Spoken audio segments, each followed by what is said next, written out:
சிறப்பு மாதமாக இருக்குது. ஏன்னா ஆடி மாதமே ஒரு போர்க்கள மாதம். அப்போ எல்லாருமே இங்கே என்ன பண்ணணும்னா ஆன்மீக வழிபாடு, தெய்வ வழிபாடு, அது குலதெய்வ வழிபாடு, பங்காளித்த வழிபாடு சிறப்பை தரும். அது கன்னிமார்கள் வழிபாடு இன்னும் யோகத்தை கொடுக்கும் அப்படிங்கிற ஒரு நிலைப்பாட தான் சொல்லியிருக்காங்க. மற்ற எந்த ஒரு விசேஷத்தையும் செய்யக்கூடாதுன்னு இருக்காங்க. அதுதான்.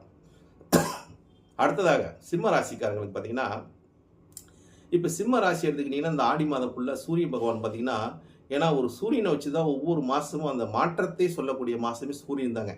அப்போ இந்த சிம்ம ராசிக்கு அதிபதியாக வரக்கூடிய சூரிய பகவான் பார்த்தீங்கன்னு வச்சுக்கோங்க, அவர் வந்து தன் ஸ்தானத்துக்கு விரயத்தில் போய் பன்னெண்டில் உட்காந்துருக்கார். சந்திரனோட வீட்டில் இருக்கார்.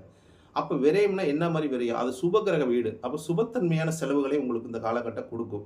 அப்போ சுபத்தன்மையான நீங்கள் செலவிடும் போது அங்கே குரு பகவான் உச்ச பெறக்கூடிய தன்மை இருக்கிறதுனால உங்களோட குலதெய்வத்துக்கு உண்டான ஒரு நேர்த்திக்கடன் இதெல்லாம் இருக்கும்போது அதை நீங்கள் வழிபாடு செய்யும்போது உங்களுக்கு அந்த பாக்கியத்தை அருளக்கூடிய தன்மை இருக்குது நண்பர்களே. அதனால சிம்ம ராசிக்காரங்கள் உங்களோட குலதெய்வத்தை வழிபடுவது இந்த காலகட்டம் உங்களுக்கு மிக மிக ஒரு